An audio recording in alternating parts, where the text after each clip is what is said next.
Hey, good people, good morning from Dhaka, Bangladesh. Today, my health is not at the best. Perhaps the weather change, whatever. I mentioned this before. I'm doing 3 reviews today. This is the last of them. I just want to finish up all the pending reviews. God knows where the health's gonna go. So, fingers crossed, hopefully getting better soon. But the voice is a little better. The pain is gone. Just that little bit weakness in the body.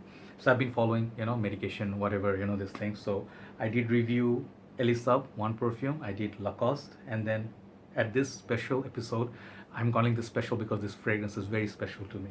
And this fragrance is gonna be House of Guerlain. It is Abbey Rouge, okay, the EDT. So previously, you guys know, let me tell you an intro before I start the review. I was not the biggest fan of Guerlain fragrances from Guerlain. I felt like the fresh ones, like the what you call the more natural smelling grapefruit and the lemon line, whatever, those were like a bit too light for my liking. Then I did try low media line. I loved it. I had the whole line covered in my channel. I reviewed all of them. Then I started collecting, I think, Liege, Lanston de Guerlain, EDT, and then Extreme, both. I love that line. Then recently I did Shalimar, and then I got into Vetiver, which I absolutely couldn't stand. I did not like note of Vetiver. I did cover this bottle of Vetiver. I call it a masterpiece, okay? This is another masterpiece. And I think I did cover, recent times I bought both fragrances. Loup was it, absolutely stunning summer fragrance. So I was looking to complete this line, and then what I mean by this line is these bottles have few fragrances. The new Liege, Lanston de Guerlain Extreme, they come into this design. They have the Guerlain Arm, the original Arm EDT EDP in this design, and I think they have Heritage. That one I am yet to get, and I did cover the Abbey Rouge Sport, and then I think Extreme or Intense. I forgot the Intense one. I think EDP.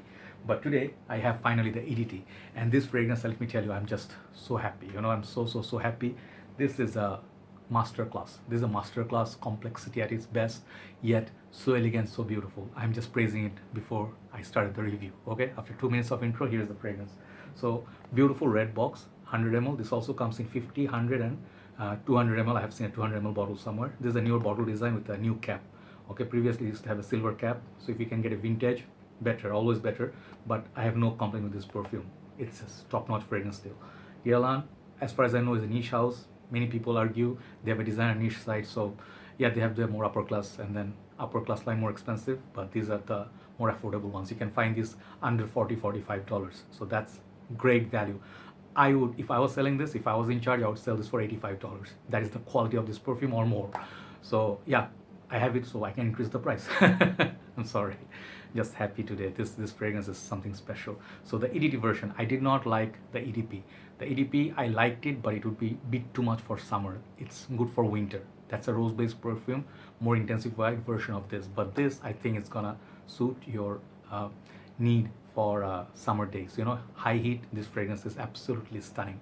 So EDT 100 ml, that's the box. It has a little bit of silver line here, and back there they say Guerlain, some of the information. You can buy the box and check Guerlain's the logo. Previously, I think there used to be a locket from here, like Liege, other bottles. That is the older bottle.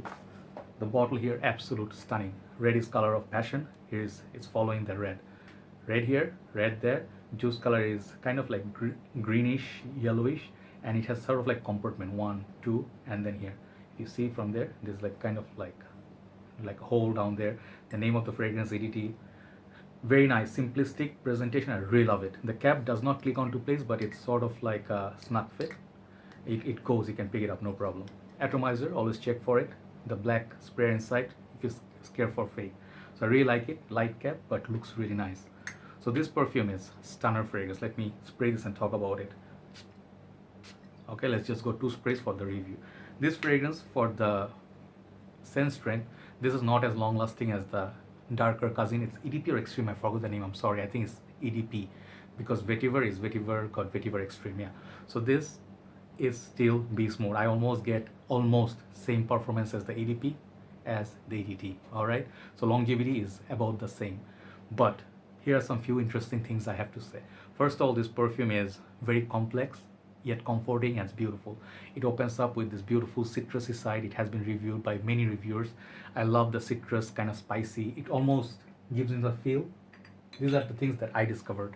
It gives me the feel of Boucheron Jaipur, same class, okay? It got the same citrusy opening, little bit of spicy, masculine.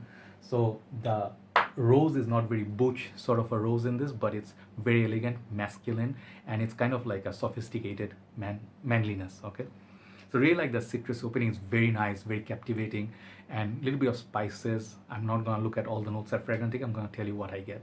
So a little bit of cinnamon, perhaps, the spiciness coming from sweet cinnamon. Then the fragrance is just the citrus is gonna linger for about 10-15 minutes, gonna go away. Then the rose will start taking over, and then there's a woody element. I think there's Brazilian rosewood. So woody, kind of like citrus rose combo that mixes, and they have some few other notes like vanilla, and then a lot of other notes, something green in it. But on most part, I get cinnamon, vanilla, rose, and Brazilian rosewood, and then the base is that vanilla and stuff. So the perfume is very elegant, very long lasting. And the thing is, it's, imagine a suit, you're wearing a gray suit with a red rose or something that just stands out. If you're wearing a rose by any chance in your suit or tuxedo, this is the fragrance. Okay, you can rock this. If you're the boss of the office, no one's gonna complain. All right, it's gonna project beautifully. That's the best part. It's better projected than the EDP. This one projects for about 2 hours and a half on me. Okay, how many sprays? You go one on the chest, two on each side of your neck, and two on each arm. Okay, 5. It's a bit much. Okay, some of you be like, you don't need that many, you just need 3. Yeah, less is more sometimes. You can go 1 on the chest and 2 on your arms if you do not like it too strong. Avoid the 2 on the neck or behind the ears. Okay, that will do, but I would do 5 because I want to project this beautiful perfume. So this fragrance, the most important thing or interesting thing I realized, nobody talks about it. It's just I felt it. I'm like, this reminds me of something. So I'm like, what does it remind me of? Okay, the first one remind me of Boucheron Jaipur, but for a brief period, not all the way. Boucheron goes a little bit different, vanilla, and got some similarity. But this one goes to that Chanel thing, Chanel's side of things, okay? Where Egoiste, if you love Egoiste, not Platinum Egoiste, original Egoiste by Chanel, this fragrance reminds me of that a lot. Perhaps not all the way, not all the same. This one has citrus. I don't get citrus from Egoiste. That is Brazilian rosewood. They still have the rose and perhaps vanilla, few common notes, but this one has the added citrus. So very much in the same class. This is the summer version. Egoiste is something you wear in the winter. So, sorry. So basically, the class of Guerlain, I am falling in love with this house. And absolutely, I'm going to collect a lot more. So they have, give me a sec. Yeah, sorry about that. I needed some water for the voice being disturbing. You see, this is what I've been dealing with the last 2 days. So anyway, I was saying, if you see they have a lot of other flankers from it, there's a dress code version of few years, 5-6 years, they have the dress code version. I want to try that. And they have few other flankers. I forgot the names, but this is the one I wanted because I live in a hot country. So for hot country people, like hot country people means like your temperature stays above 25-35 degrees. It gets very hot and humid, but you want to wear a rose-based perfume. If you have been fan of Declaration d'un Soir, Jaipur, and Chanel Egoiste, this is a fragrance you should look at. Very much not easy to fall in love for beginners. This is something I loved after 2 years of testing and let's say 1 year more or less. I did not get Guerlain, honestly speaking. I did not understand. This is a very mature house. I think Vetiver, Le Boise, whatever you talk about, they have something that will challenge you. But once you fall in love or understand, you're gonna fall in love, okay? So this is something like a mature man, mature noses fragrance, okay? Performance is great, very sophisticated rose note here. And obviously this is a masterpiece. I'm gonna give it a thumbs up. This is a 10 out of 10, all right? So Guerlain wins so far with 3 of my Guerlains. Just love how these bottles look next to each other. I mean, it's a nice line to collect. If I get the Heritage and Guerlain Homme, that'll be great. Look at that lineup, okay? They look really nice. So yeah, thanks for watching. And I'm really happy to be covering it, even though my voice was not good. But take care, guys. Thanks for watching. And if you love my reviews, please do share in your groups or subscribe, tell your friends. Perhaps that will be a great support. Take care, guys. I'll sign out right now. Good night from Dhaka, Bangladesh. Bye-bye.